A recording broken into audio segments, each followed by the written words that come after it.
And from Chicago, Windy City Underground Sports proudly presents the show where everything sports, everything Chicago. KJ Sports Talk. Alrighty, good afternoon. This is your boy KJ, and you're listening to KJ Sports Talk on the Windy City Underground with everything sports, everything Chicago. All right, we are officially heading into the Sweet 16 for the men. So congratulations to the teams that made it. Today we're gonna get a little started early with KJ's fun fact to lead us into our current segment.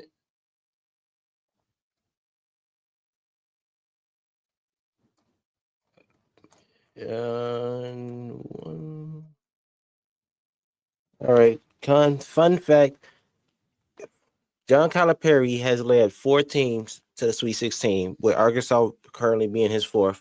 The other three teams were UMass, Kentucky, and Memphis. So shout out to him, which lead us to my segment I want to talk about. I want to talk about Mr. John Calipari, who's currently my favorite coach in college sports, college basketball, and I will let y'all know in a minute why. So first thing first about Mr. John Calipari, he's a Pennsylvania native and he played for UNC Wilmington. He was a point guard, so it kind of explains why he's who he is. Explains his IQ level. You know, typically point guards are like head coaches on a basketball court, so they're like there's the guys who makes the plays. I mean, well, true point guards. So or they're like head coaches. Like they oftentimes make some of the best head coaches. You look at it like Jason Kidd is amazing. Doc Rivers, you know, all former guards are some of the greater coaches. Even Steve Kerr, right now, you know, former guard for the Bulls era, you know, whose job is to facilitate, you know, see the court, you know, make their players better. But with John Calipari, so it kind of helps him. He's a Pennsylvania native, and his first job, you know, ironic as it is, was he was the assistant coach for Kansas, who a team who he just beat was, you know, one of the teams that they upset to get there. No, well, no, wrong. No, he was Kansas. One of the teams that he played. Well, actually, game that I got to see him play. You know, Kansas versus. I actually got to see him play against Kansas last season. But no, Kansas though he beat St. John's. You know, the legendary coach Ray Pitino, which we'll talk about a little bit later. For my correction. But you know, he's the assistant coach for Kansas until like '85. Then after that, he was assistant coach for Pittsburgh. During his tenure at Kansas, he was a legendary. Well, he one of the head coaches at the time. Well, I think during his second term. Well, at the end of his term he assistant coaches for two coaches. I'm sorry. First, and the second one was Larry Brown, who was a legendary coach in his own right. So the fact that you could say that John Calipari was the assistant under him is amazing, because Larry Brown, if not too many people know, he was the coach that won with the Detroit Pistons. So, but back to John Calipari, he got his first head coaching job at the University at UMass, or University of Massachusetts, where he would later on coach.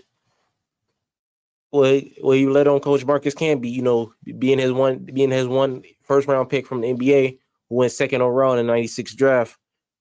After that, he would later on go to coach Memphis, where you know he would coach the likes of the DeJuan Wagner, whose sons he's now coaching now at Arkansas. But Coach DeJuan Wagner, Tyreke Evans, and of course Derrick Rose, who is my favorite player, which explains why John Calipari is probably my favorite college coach. You know, definitely. But during his time in Memphis, he had more players, more success, more players that go to the league. Then we go to Kentucky. You know, which I'm gonna read down a list of names that he coached, players that some of the notables names. This is not everybody, but some of the notables. So we have John Wall, DeMarcus Cousins, Anthony Davis, Michael Kidd Gilchrist, Julius Randle, Karl Anthony Towns, Devin Booker, Jamal Murray, De'Aaron Fox, Malik Monk, Bam Adebayo, Shea Gilgeous-Alexander, Tyler Hero, Tyrese Maxey, and the current rookies, Reed Shepard, Rob Dillingham, and Antonio Reeves. who are all played under John Calipari during their Kentucky years, and that's just some names. This not everybody. So, this is not to mention one of my favorite players who's currently coaching under him, Tyler Eulis, who was also there, or the Harrison twins, who was big time coming out of high school. Everybody thought they was going to be legit. This just like some names, notable people who made impacts on the league and the rookies who have started.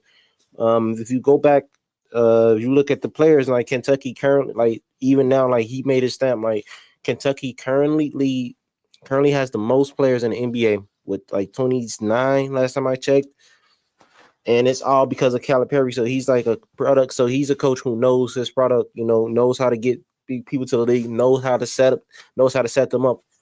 To see, and then when they get there, they often performs.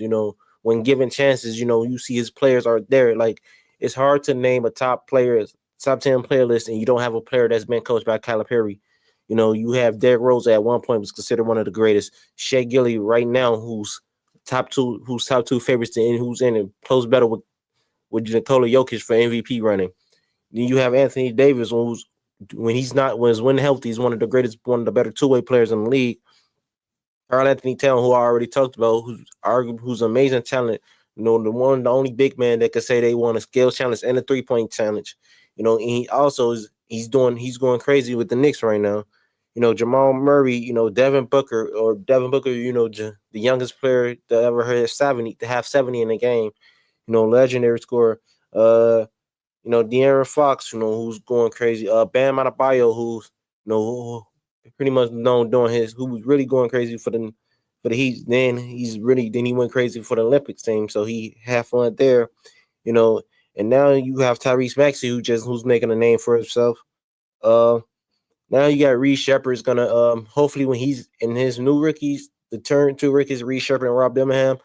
Unfortunately, they was in a lackluster draft class where they wasn't given much opportunity to play. So, but me personally, seeing them two play, knowing, especially being a fan of Rob Dillingham, knowing that if they given the correct opportunity, they will perform. Sometimes Reed Shepherd's situation I can understand. It's a lot of players ahead of him. You have Jalen Green, Fred VanVleet, so you have players that's going to play, even though the Cam Whitmores, the Jabari, I think Jabari Smith Jr., the Therese Eastons, the Afrin Sengun. It's a lot of players. You're going to Houston that was once looked as a team that was in rebuilding. That's actually not now. They're more so. They're actually there, and they're competing now. They're just a couple pieces away from winning a championship. So for him not to be playing, I understand that. But Rob Dillingham situation, I kind of don't. I feel like he's the type of person that you could put in a game and he blends well with Anthony Edwards' game, because Anthony Edwards, he's a scorer. Rob Dillingham is too, but Anthony Edwards, he needs people that could take the ball off the shot. They can make their own shots. And you can see that it's not working with Julius Randle. The trade for Julius Randle from Karl-Anthony Towns not working because now you took away a legit scorer from Karl-Anthony Towns who was better offensively than Julius Randle.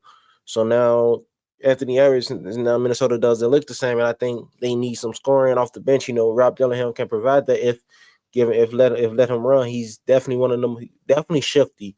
He can make plays on his own. And do all that. So that's like John Calipari things, but and so the reason I bring up John Calipari is because, like I said, he's upset. He's made it to the Sweet 16. I know a lot of teams are kind of looking them off. They actually have a game coming. They have a game actually Thursday. They be taking on the Texas Tech Raiders. They're currently the 10th seed, and so it's gonna be so they're gonna be taking them on so they can advance to the Elite Eight.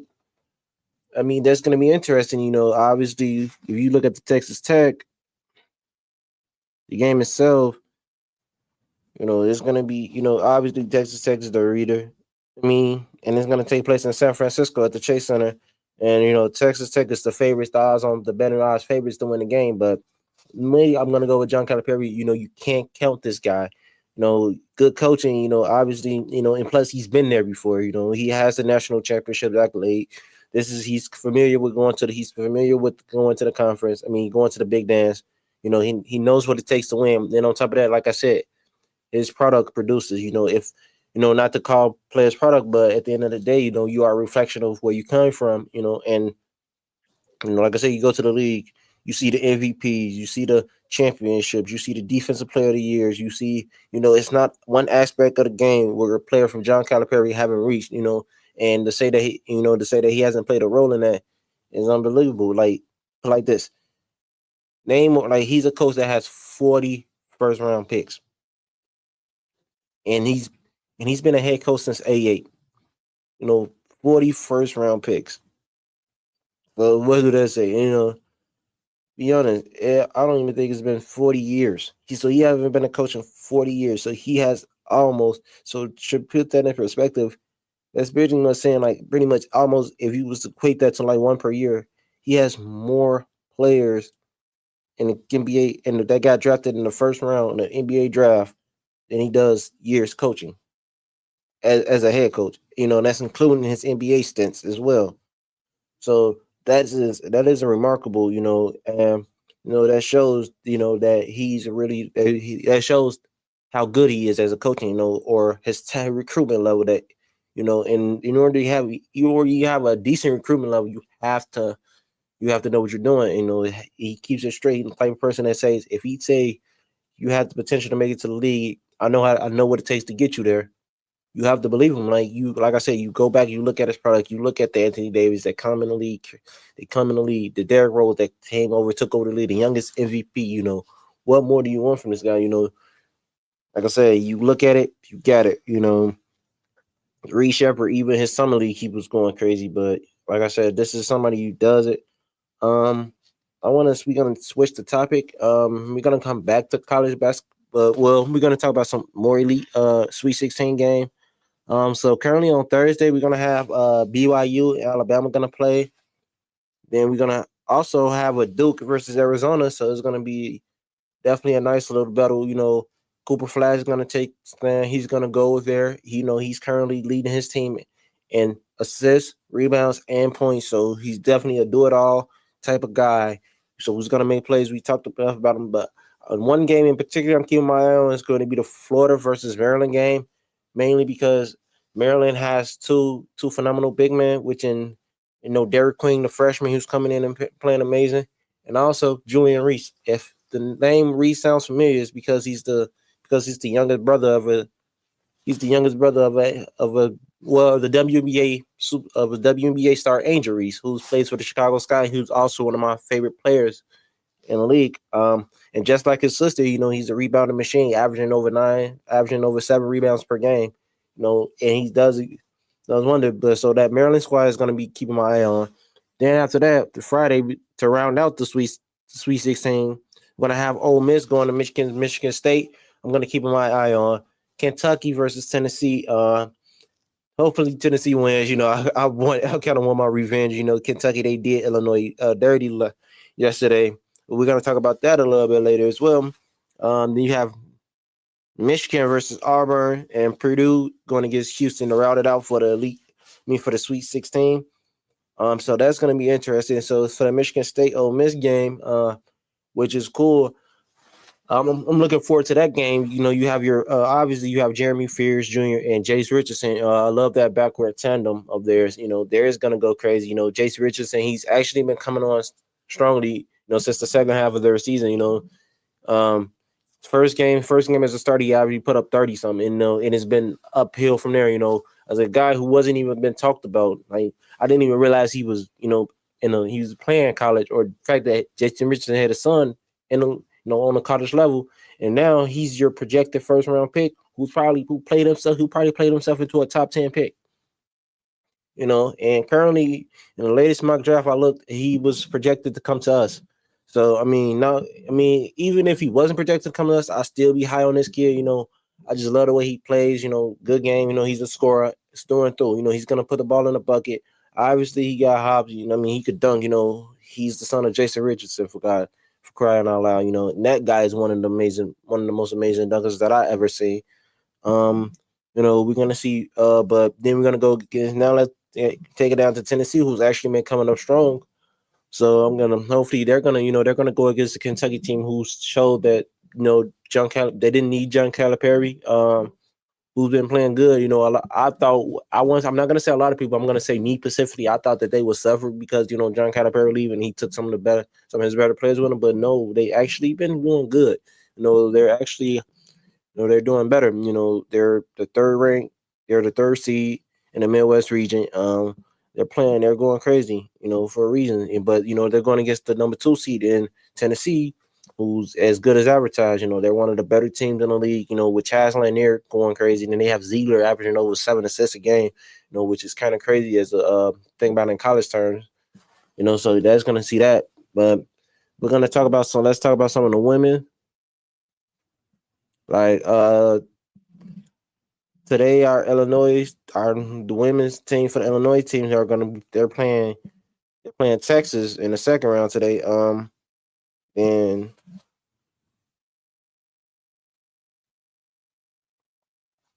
that's gonna be one I'm gonna be looking forward to.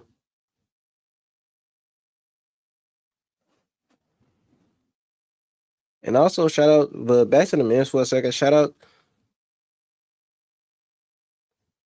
to the Loyola Ramblers who are they'll be playing later.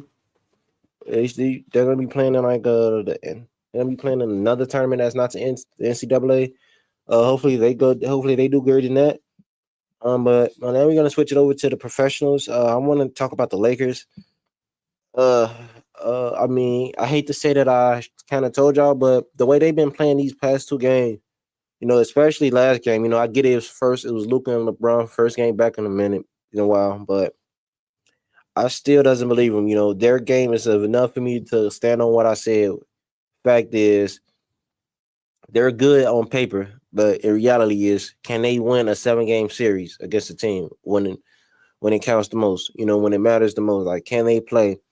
And obviously, it doesn't look like. I mean, they're gonna win some games. Don't get me wrong. Like they're not gonna. Like I don't ever think that they're gonna lose. Like they're gonna get swept. But like Shannon Sharp phrase Lakers at 5. I think that's best they probably get 5 games. They might play 5 games, but I don't think they're winning. I don't think they're gonna win more than 2 games in a series. I will be the first to apologize if I'm wrong, but I doubt it. This is you're talking about the top tier league where you're full of scorers, and everybody can score. So they're like, they have 2 legit players. 2 top 10 players, and with LeBron and Luka, that's cool. But LeBron and Luka are not exactly 2-way players. They're offensive minded players who like to go. Who's gonna go out there and get a bucket if need so. So I'm interested in that. I mean. And then the other night they played against the Bulls. A lackluster game. They did in for 30. It was a career game for Matas Buzelis, who had an amazing first play of the game. I mean, one of his first points of the game. My correction. He blew past Luka and got a dunk. Like I said, not exactly good on defense. Him and Kobe White, they went in. Like over 60 points, 11 3-points made together combined. Josh Giddey, 17 assists, just going crazy. This Bulls team, I must apologize to AK. I am not familiar with your game. I was not, I'm sorry. I just, at this point, I thought the Zach LaVine trade was making it worse, but no, it actually does wonder, I thought we didn't get just when the Bulls thought we didn't get nobody. Trey Jones said, "Whoa, wait a minute." Zach Collins, haven't heard it. They said, "Wait, we're in this league too. We can play." And since joining the Bulls, like all 3 guys, his game has increased tremendously. And specifically, I want to say Trey Jones. Imagine if he could keep this game, like if he was playing like this the whole season, playing like the way he playing with us now. He would be the clear favorite. I'm talking about the runaway favorite for most improved player of the year, which is something, that happens with the Bulls. You can, that award is win. I know a couple Bulls won it. I know it was, Jimmy Butler. I think Zach LaVine won the award as well. I'm not familiar. I'm not too sure with that, but I know that, that is something that he could have did. He would have been, the way he's, the the way he was playing before his injury. He was currently out for like 2 weeks, but he was balling, and I hope that the Bulls, looking at him and seeing like, hey, we got to resign this guy because he just played his way for a new contract. I don't see a situation where he's not on the NBA roster next season. I'm just praying he's on the Bulls roster. Him, Lonzo, they're for sure tremendous. Giddey as well. Giddey. I love the way he's running his team. He's commanding it. He's starting to get this team on a fast break, and we're doing numbers. Then you have a Matas. Dalen Terry has stepped his game up. Past couple of games. He's starting to come alive. He's starting to be, somebody that the Bulls thought he could be. His game is starting to increase. As well. Vooch. Still not a fan of Vooch. I'm gonna say I heard a rumor. I doubt it if it's much true, but I'm not putting it past it because I also know that Giannis might be a possibility. He might be a Bull before the end of this year. Hopefully that I would love that. Obviously, I'm a Giannis fan. I'm one of the few people that was actually a fan of his, when he first got drafted. So, so for him to come here would be amazing. But, obviously we're gonna need to build some pieces around him. But I would love that. I just don't. The only thing is, I probably would hate who we have to give up. I wouldn't be a fan of that. Like I said, because even if y'all one thing to know about me, I do get attached to players. I understand this, and I'm trying to improve on. I know if I want to go further in me in the sports, I would have to not be as attached as I am. But so it's like I see players I like. Obviously you want them to play, just like any fan. I'm just a fan of the game. I love it. I love the sport. And I love my players. I love rooting for the same people. I have loyalty to the players.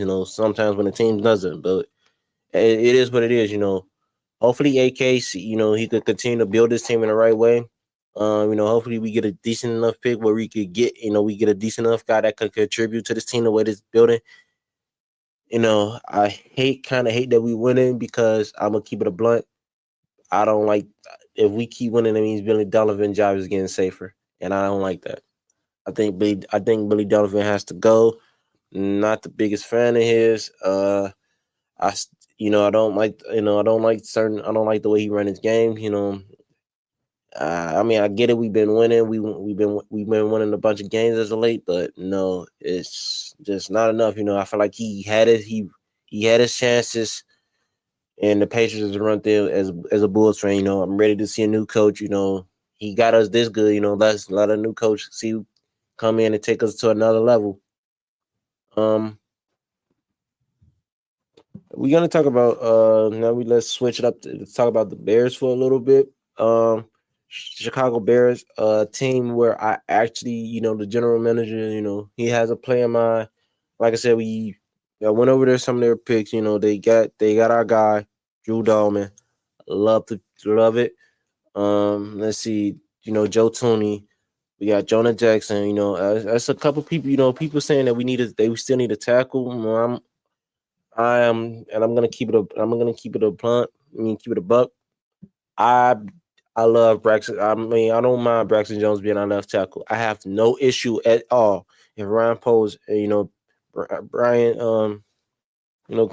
Johnson come out and say, "Hey, Braxton Jones is our starting left tackle. He's our guy. We're not switching that up. He's gonna keep him that way." So, I have no problem at all. I would applaud it. If they want to get a better left tackle, fine. But I don't have an issue with it. I don't think, I just think, he did his job. He can only get better. Like I say, he stepped up as a rookie, came in the next season. He's played, he's been one of our most reliable. So this year gonna be decent. We're built. Our inside is built. I think is obviously you want to keep somebody with him. Him and Darnell, right? They're gonna know how to play Chicago style. But then you have Jonah Jackson who know how to play Ben Johnson style.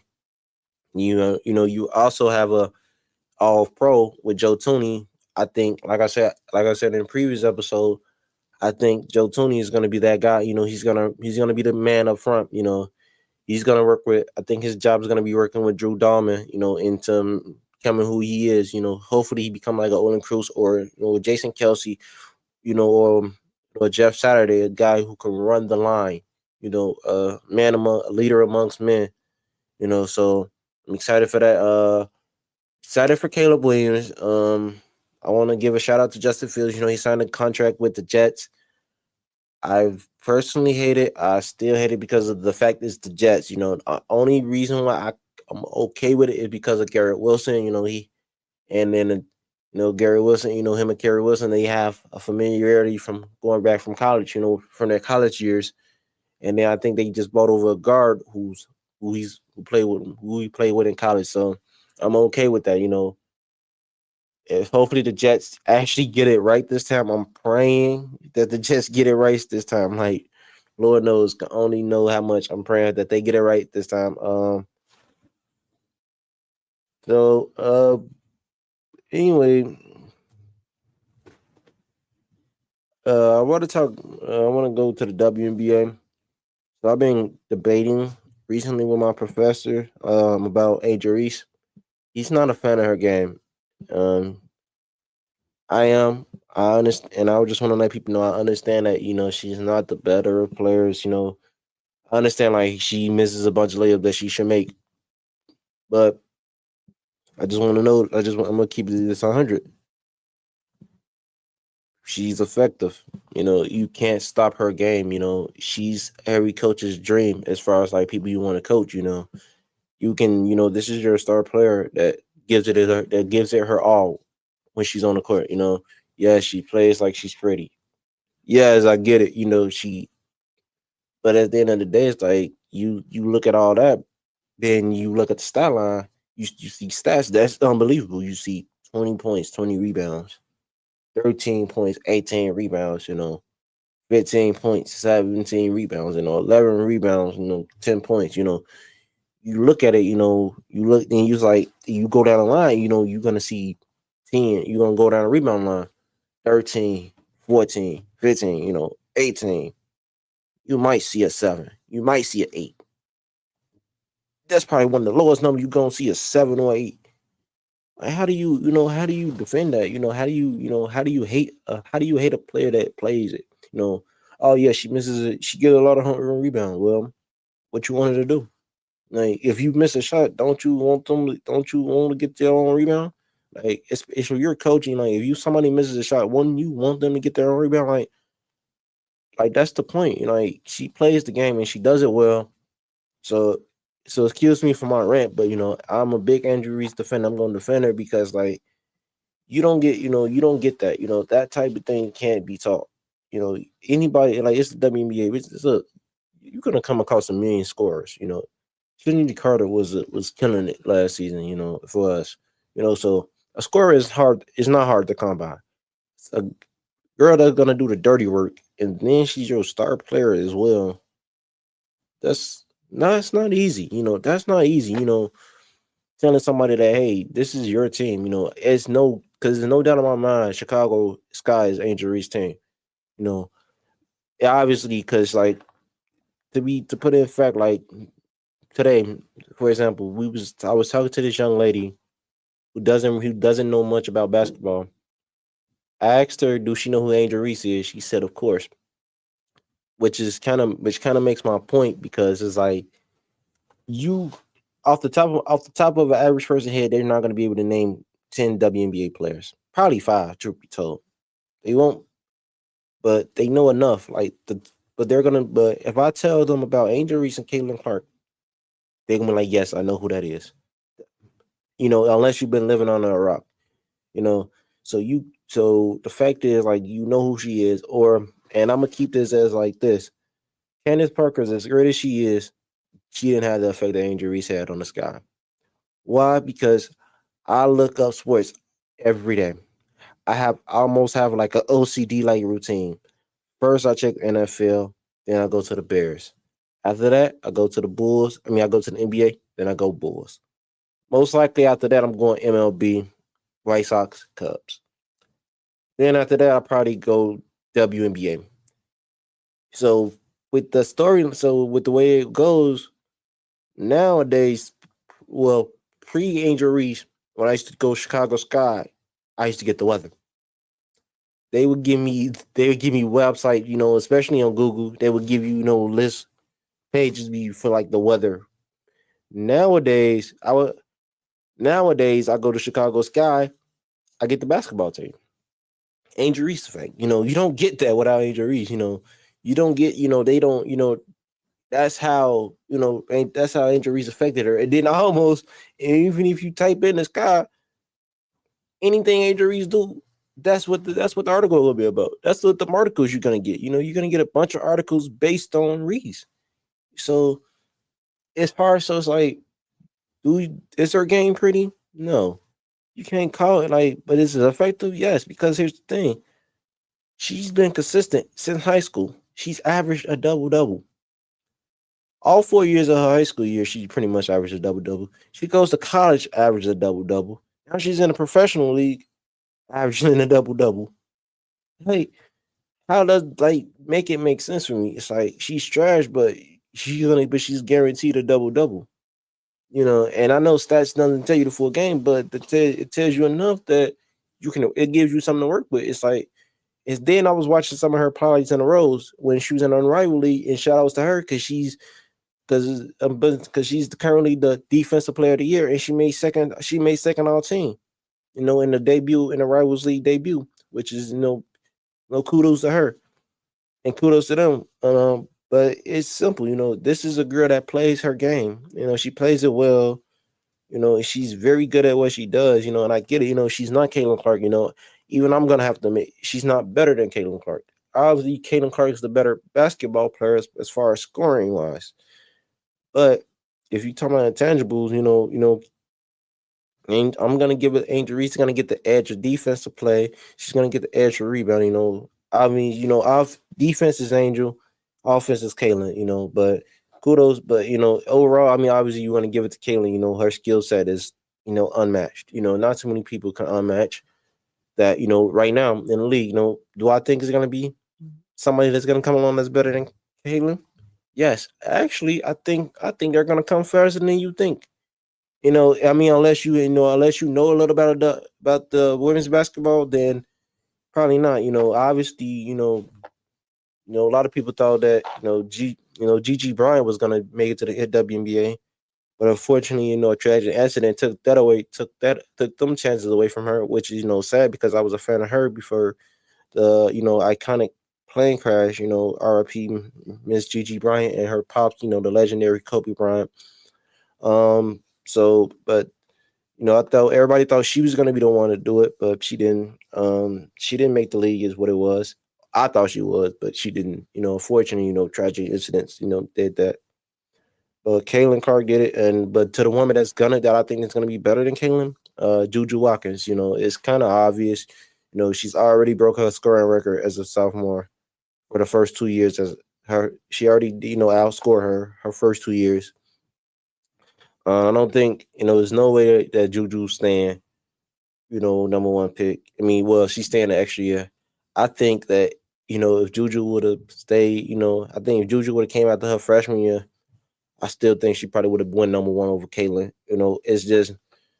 It's hard not to argue. It's hard not to argue against her talent. Her talent level is immaculate. But at the end of the day, you're gonna have to do. That is what it is. Um, we're gonna keep the show. The show's gonna be a little short today, so we're gonna switch over to football once again. I'm gonna go talk about the Bears one more. And then after that I'm gonna wrap up the show. I'm gonna wrap it up with that. So the Bears, I'm kind of curious about what they're gonna do with their pick. Very curious about it. So I'm gonna let y'all know that. And it's like I want to know how they gonna, what they're gonna do, like far as like running game. Is DeAndre Swift is gonna be the running back one here one, or is there gonna, if Ashton Gentry fall to 10, are we taking him? Are we gonna trade back? What are we gonna do? Excuse me, as a Bears fan, I love it, but I'm antsy. I love being in this predicament. It's like where it's like, oh, we had to do this. Like a couple months ago, we couldn't say we was in this predicament. It was like Will Campbell, Kelvin Banks, Ahmad, the guy out of Missouri. Now it's like, well, we don't necessarily need Will Banks. I mean, Will Campbell or Kelvin Banks Jr. anymore. We can take them, but we don't necessarily need them. We can, Ryan Post, he could play this chess match, the game that he plays so well, and I love so much from him. The way he plays it. He's gonna analyze. He's not gonna make the most popular decision. He's gonna make what he thinks is effective. He's gonna do it his way. And as a person who questions it at time, but I understand it. Like the famous saying, I understand it now. I'm a fan of his. I'm excited for it. I can't wait to April. So and see what the draft is gonna be about.